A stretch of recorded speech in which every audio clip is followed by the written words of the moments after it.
ये हमारे विधायक हैं। नीचे करो। नहीं, उतरौला के रहे हैं, विधायक थे आरिफ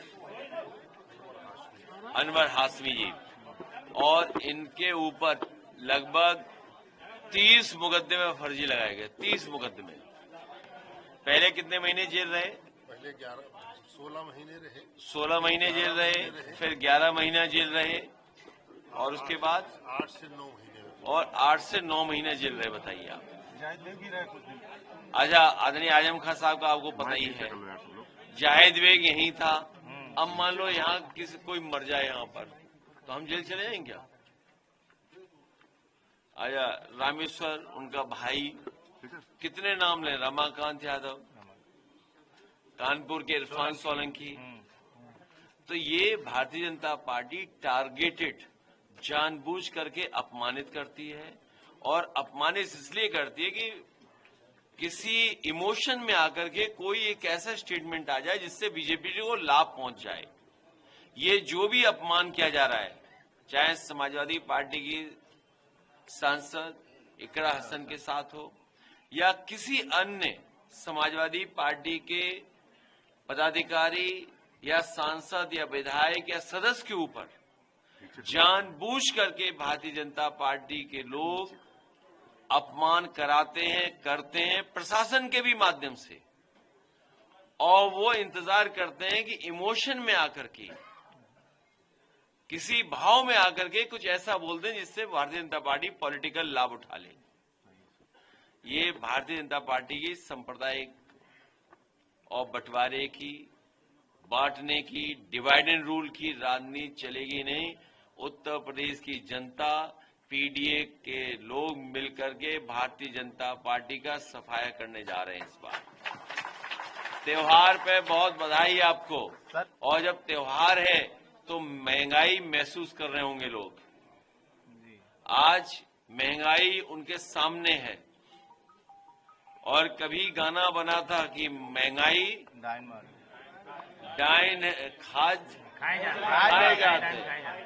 तो सोचिए किस जमाने में गाना बना, और जब महंगाई को देखोगे तो वही दिखाई देगा आपको। आज सोना बताइए कहां पहुंच गया है?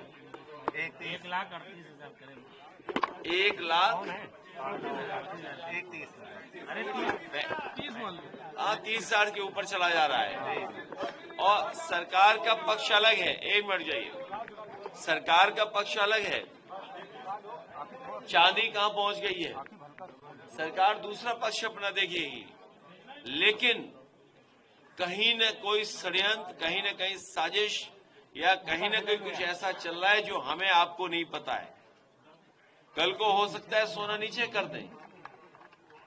सवाल ये है कि गरीब परिवार अगर शादी करना चाहता है तो बताओ अपनी बेटी को क्या देगा, परिवार के सदस्य को क्या देगा? ये तो सोना चांदी का मामला हो गया। खाने पीने का मामला कितना महंगा है, नौकरी है नहीं, रोजगार है नहीं, और पूरी हमारी अर्थव्यवस्था चीन पर निर्भर हो गई है। हमारी पूरी अर्थव्यवस्था चीन पर निर्भर है।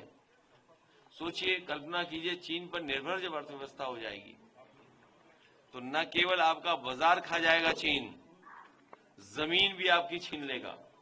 ये जो भारतीय जनता पार्टी के लोग बड़ी बड़ी बातें कर रहे हैं, बड़े बड़े तस्वीरें दिखा रहे हैं, ये भारत का क्षेत्रफल नहीं बता पा रहे हैं। ये भारतीय जनता पार्टी के लोग जो बड़ी बड़ी बातें कर रहे हैं, भारत का क्षेत्रफल क्या है आज, या 2014 में भारतीय जनता पार्टी की सरकार जब बनी थी उस समय हमारे देश का क्षेत्रफल क्या था, और आज क्षेत्रफल क्या नहीं बता पा रही भारतीय जनता पार्टी।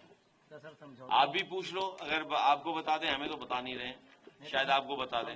अमित शाह जी ने एक आरजेडी की सूची देखी है, उसमें शहाबुद्दीन के बेटे को टिकट दिया गया है, तो उन्होंने चिंता जाहिर की है और कहा है कि बिहार में मोदी जी और नीतीश को मिलकर सरकार बनानी। मैं उनके कई नेताओं के भाषण सुन रहा था, परिवारवाद, ये कोई सवाल है? परिवारवाद कोई सवाल है? कोई बड़ा सवाल बनता ही है? सोना महंगा हो गया, चांदी महंगी हो गई, भ्रष्टाचार हो गया, बेईमानी हो गई, लूट हो गई, डकैती हो गई, ये इशू नहीं है। और आप कितनी सफाई से कमा रहे हैं पैसा, आप कितनी सफाई से लाभ पहुंचा रहे हो अपने लोगों को। मुनाफाखोरी, ज्यादा मुनाफा लेना भी बड़े पैमाने पे भ्रष्टाचार माना जाता है। आप मुनाफा कमाने दे रहे हो आप कुछ लोगों को। और उत्तर प्रदेश का तो कमाल देख ही रहे होगे आप, यहां नहीं दिखाई दे रहा है क्या लूट मची हुई है यहाँ पर। कहाँ पे नहीं आते थे उत्तर प्रदेश में, लेकिन अब तो उत्तर प्रदेश की आबादी कैसे बढ़ गई, लोग नहीं आते थे तो ये कहाँ का तुम सवाल पूछते हो। एक सुनिए, ऐसा है, ये हमारे जो मुख्यमंत्री कुछ जानते ही नहीं है। अगर कुछ जानते होते तो बताते, कुछ अच्छी बात है। अभी भाषण सुना उनका बिहार में, क्या बोल रहे थे बिहार में। सबसे ज्यादा महिलाएं असुरक्षित कहीं हैं तो यूपी में। सबसे ज्यादा बेटियों के साथ घटनाएं हो रही तो वो यूपी है। सबसे ज्यादा दलित आदिवासी भाई बहनों के ऊपर अन्याय हो रहा तो वो यूपी है। सबसे ज्यादा इलाज की कमी यूपी में है। सबसे ज्यादा कस्टोडियल डेथ यूपी में है। सबसे ज्यादा पुलिस जेल में गई यूपी में। सबसे ज्यादा पुलिस घबराई हुई है अखिलेश दुबे से, वो यूपी में। कई व्यापारियों ने तो और हमारे पत्रकार साथी तो सब जानते हैं, कई व्यापारियों ने तो आत्महत्या कर ली है। वो भी यूपी में। सर, पवित्र नगरी अयोध्या में जो घोटाला हो रहा है जमीन का, नहीं छोड़ेंगे, वहां भी भ्रष्टाचार करेंगे। सर वहाँ के लोगों को तो ये रोजगार नहीं दिया जा रहा, क्या वर्ल्ड क्लास सिटी बनना था, वर्ल्ड क्लास सिटी नहीं बनाया।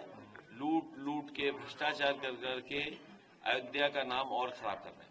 सर यूपी पुलिस ने जो है आंकड़ा जारी किया हुआ है सर, क्या जारी किया हुआ है? मुठभेड़ में आंकड़ा जारी किया है कि 256 बदमाशों की मुठभेड़ में मौत हुई है और 1300 से ज्यादा, और उसके बाद भी अपराध हो रहे हैं, उसके बाद भी घटनाएं हो रही हैं। इसका दोषी कौन है? बिहार में चुनाव उसके बाद भी अपराध और घटनाएं हो रही हैं। बंथरा जैसे जहां पे घटना हुई या अन्य घटनाएं उत्तर प्रदेश में आज भी हो रही हैं। और जितना भी अपराधी है, माफिया, वो सब बीजेपी के साथ है। बिहार में और सुनने में आया है कि अपराधियों ने काला पैंट और सफेद शर्ट भी पहन ली है। सर आपका बिहार अभी हाल ही में कल मैंने एक वीडियो देखा है, बहुत ऊपर है। उसमें बड़े बड़े अपराधी काला पैंट और सफेद शर्ट पहन करके लाठी लेकर के घूम रहे थे। कल का वीडियो मैंने देखा। वॉशिंग मशीन नहीं है, इनको कोई वॉशिंग नहीं कर सकता है इनका। वो देखा नहीं आपने, कुछ और हुआ था, सर बिहार का क्या कार्यक्रम और आपको कुछ और हो गया था।